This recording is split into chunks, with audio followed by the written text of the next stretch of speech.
social selling's a new thing. So we need to think about the old school ways are kind of gone and the new school ways are in.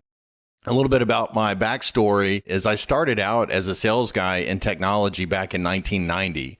And so one of the good news things about being a sales guy in the 90s was that we were the gatekeeper of knowledge. And so if a customer, and I sold to Fortune 500 companies that had data centers, and I sold storage and servers and things like that. And so if a customer had a problem and they didn't know how to solve it, they needed their applications to run faster, or they weren't getting their payroll accomplished in time, or things were breaking and they didn't know how to solve those problems, they'd have to go to the gatekeeper of knowledge, which was the salesperson. And so in that regard, it was really a great time to be in sales because you kind of held that information. And if there was a problem, it was easy for you to have that conversation with a prospect. In today's world, I think you guys know this as well as I do, the power is completely shifted. So the control is now in the buyer's hands because they have ubiquitous access to relationships. They have ubiquitous access to knowledge and information. And so if we're not part of their conversation, if we're not part of their educational process, as all buyers are really going through an educational process as they're trying to make a good decision for their companies, then we're going to miss out. And so if we're going to be modern sellers, we've got to really figure out how to do social selling the right way. And so really what I'm hoping to accomplish today is just walk you through a real simple system that'll help you generate more awareness of you as a brand, that'll help you also connect with more folks, right? Because at the end of the day, this is a relationship game that we play. So we need to make more introductions. The more people we know, the better. You know, one thing I like to say often is our network is our net worth, right? The more network we have, the more net worth we'll have. So we want to have lots of introductions and we want to have lots of contacts and connections. But ultimately, that third bullet down, we've got to, as salespeople, we've got to move that conversation out of social into the real world, because that's where business is ultimately done. And so, yeah, these platforms like LinkedIn are important, but ultimately, you know, we've got to have some one-on-one conversations with our prospects. And then ultimately, if we do these things well, we're going to win more biz. And we're going to do that with new and existing logos. And I know that that's really important to you guys this year. I know that growing pipeline is important. We want to crack accounts that are managed by your WAMs, but we also want to go after new logos. And so social media is a great way to do that. I'm going to walk you through some of that here in a minute. I'm in this business, so I'm very biased, but I will tell you that, you know, being an old sales guy for over 30 years, I've never seen an opportunity like social media and social selling really brings to the table. And it really is the big differentiator. I believe that people that are going to take the time to learn how to do social media the right way and learn how to engage with prospects and engage with influencers and get your personal and company brand out there are the businesses or the individuals that are going to actually sell more moving forward. You know, we can't use old 1990 tactics. We can't even use old 20 or 2000 tactics and expect to win. You know, when I got started in 1990, you know, the sales enablement technology that I used was a telephone, right? That was the way that we got in front of folks. Can't use the telephone so much anymore. So we just have to embrace the fact that this is the new way that buyers are going and learning about things. And we just need to become a part of that conversation. And if we do, we're going to win. And if we don't, I honestly believe you'll be leaving money on the table, deals on the table that your competition is going to come and take from you if you don't learn the valuable lesson. Now, here's the bad news to it, or good news to it. It depends on the way you look at it. Is I hear a lot of people say, you know what, Paul, I am doing LinkedIn. You know, I go to LinkedIn once a week or so, and I post something every now and then, and man, I'm just not getting the results that I'm looking for. And to me, this analogy makes a lot of sense. You know, we can be members of a health club and we can go in once a week and then wonder why we're not losing weight or why we're still, you know, or look like a stick like this guy over here on the right. Or we can spend a little bit of time every day. We can make this an important part of our life. And by doing so, we're going to get the results that we want. This is the big differentiator, but we've got to be willing to put forth the effort. Now, I'm not telling you need to spend, half of your day every day on LinkedIn. I'm going to walk you through a system where I think you could probably spend 15 to 30 minutes a day in LinkedIn and get incredible results. This is my livelihood. All of my clients come from LinkedIn just about. In fact, I just did this analysis last week. About 30% of our business comes from word of mouth, people that have worked with us before or changed jobs or whatever. And then about 20% comes from non-LinkedIn. And then half of our business actually comes from LinkedIn. People that literally come to us because of what I do in LinkedIn and just say, hey, Paul, I've been following you and I'm ready to get started in social media or B2B digital or whatever. I need your help. And I spend about an hour a day. So I'm not asking you to even spend an hour a day. I'm saying you could probably do this in about 15 minutes a day. So here's some stats. If I haven't really convinced you yet, hopefully these stats will help. This first one from TechTarget says that 91% of purchases happen or go to the vendor, if you will, that was the first to provide value. So think about that. So I'm a buyer. I'm living with a problem. I don't know how to solve this problem. Remember, B2B companies would solve problems on their own if they could. And you guys 3PLs are a great example of that, right? Most of your customers tried to do fulfillment and logistics on their own, and they couldn't do it right. They had problems with labor and all those other things. And so they're struggling with a problem that they don't know how to solve. And so what this stat is saying is that the vendor that provides value first, some kind of aha moment, something that they can think of and go, wow, I haven't thought about it that way before, or man, that's interesting. 91% of the time, that vendor to provide value first is the one that's going to ultimately win the day. And then if you are engaged in conversations with your prospects in multi-channels, like you're meeting with them face-to-face, you're sending them emails, through the traditional email marketing or whatever, but you're also engaging with them in social, that you have a 30% higher opportunity to close that business. So you're going to win more often if you're engaging with them in social as well. And then finally, 84% of B2B decision makers are influenced by the information that they see in social media today. And this is a big shift over the last 24 months. I mean, even LinkedIn 2 years ago was much more of a place for you to have your resume so that you could find your next job than a resource that buyers are going to really learn and connect and engage. And that's where we find ourselves today. So we know our buyers are going there to learn information.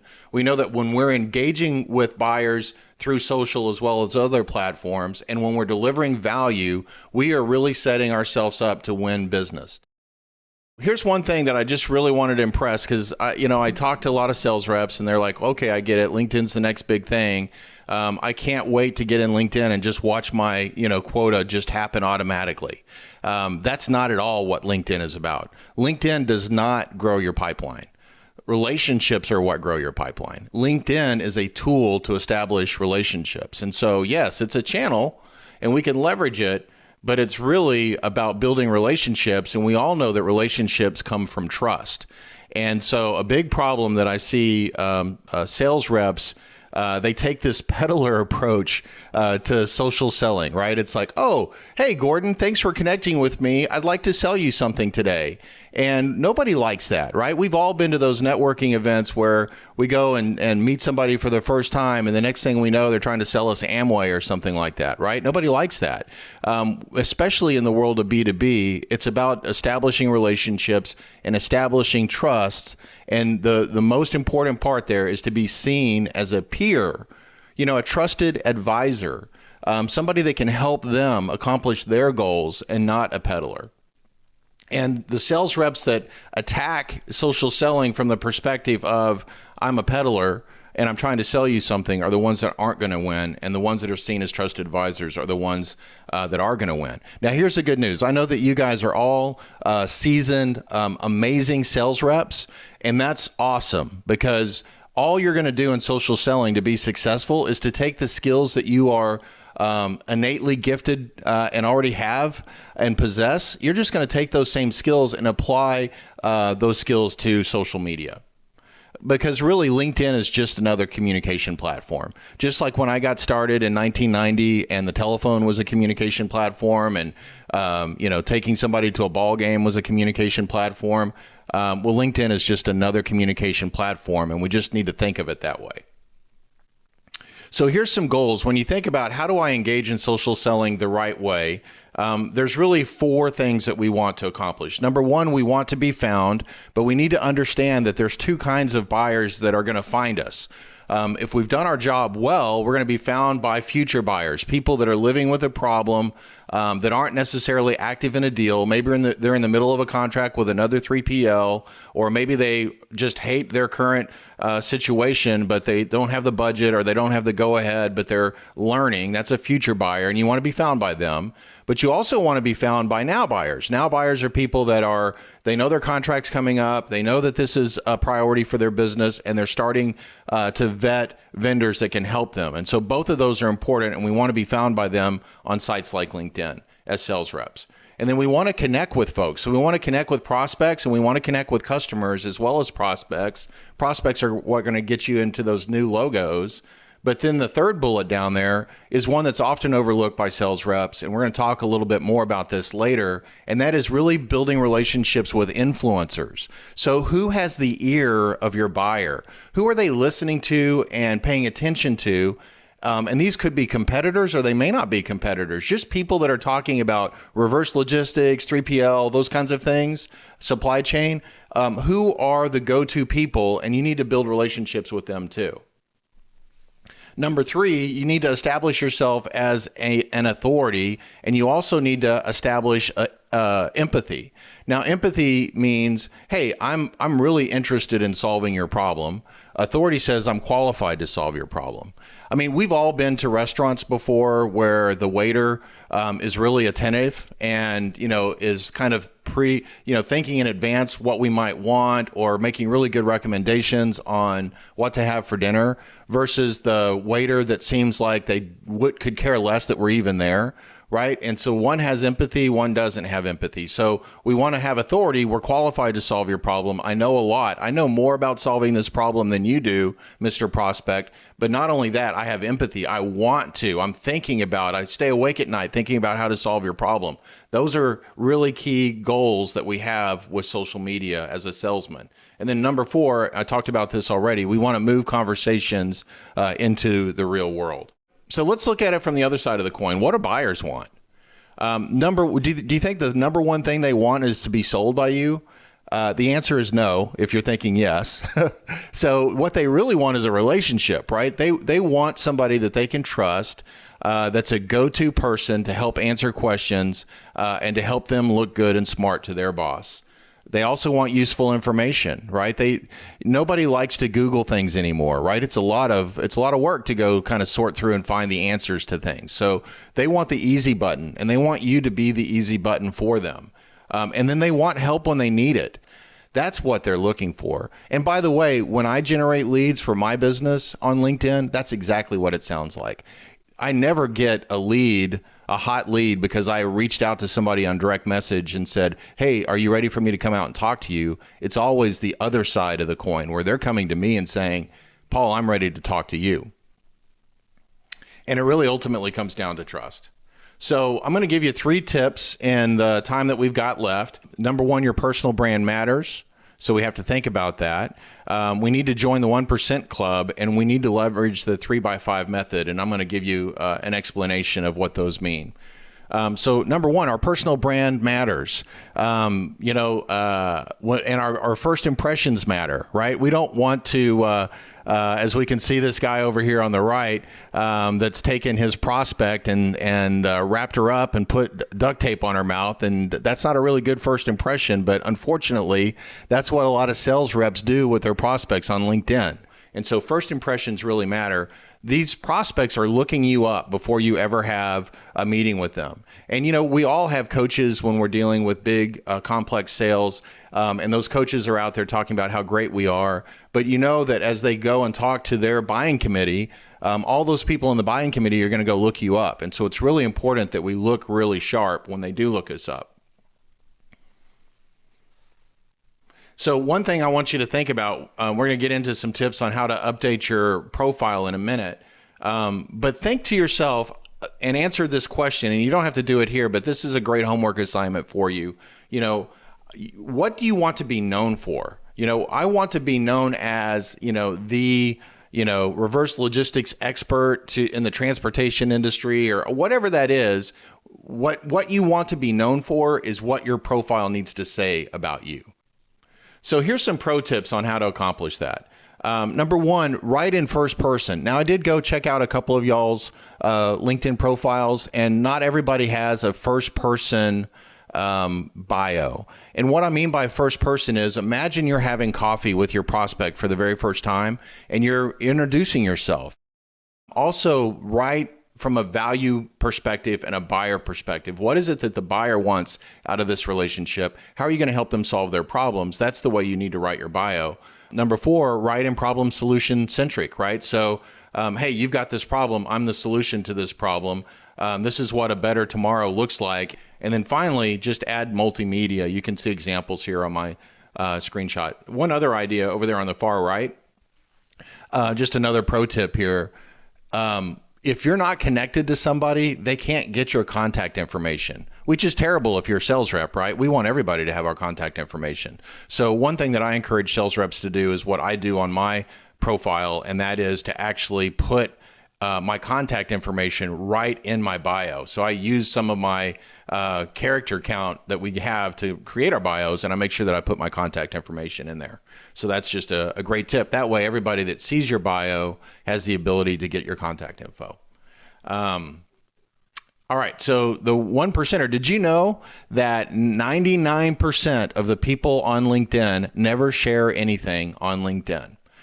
Which is a tremendous opportunity for everybody. You have the opportunity by just sharing 2 or 3 times a week on LinkedIn to become a 1%er. And what that's going to do is just incredibly amplify your brand, you as an individual salesperson, and help you stay top of mind with your prospects. But what we want to do with that is nurture with knowledge. We want to share information that's going to benefit our buyer. And by doing that, we're going to expand our brand awareness, and we're going to expand our reach exponentially.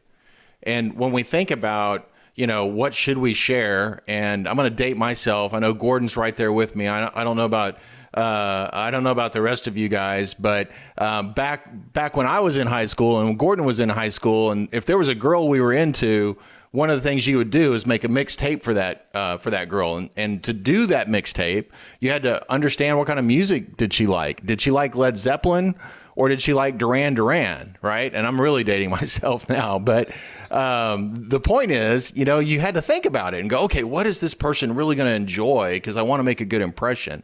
And so when we're thinking about the content that we want to share, we need to think about creating a mixtape for our buyers. Some things to think about here. What are those things your best customers know about your brand and know about your service and know about your value proposition that if other prospects knew, that they would want to do business with you, or they'd certainly want to consider you? So we don't have to figure that out today, and certainly we don't have time, but that's a very important question to go figure out. What is it that your best customers know about you that if your prospects knew about you, they would want to talk to you? That's the kind of information you want to be sharing in your social media. So I've got 1 minute left, and I wanted to walk you through the 3x5 digital selling process. I've got slides that will follow this, and I'm not going to go through those because I want to be good stewards of your time, but I am going to communicate the 3-step process for you. Step one is this 3x5 process is really what can you do daily in LinkedIn that's going to make a huge difference as a salesperson. The first thing you can do is send out 5 new connection requests a day. And so you want to send out connection requests to, WAM accounts. You want to send out connection requests to new logos that you're trying to reach. And you want to send out connection requests to influencers, people that have the ear of the folks, the ear within your industry. And I've got some, like I said, backup slides. You can see those when I send them out with examples on how to accomplish that. By the way, if anybody ever wants, to pick my brain after this, I'm happy to do a one-on-one or something. More than happy to do that. So that's step one, send out 5 new connection requests a day. Step 2 is send out 5 direct messages to people that you're already connected with.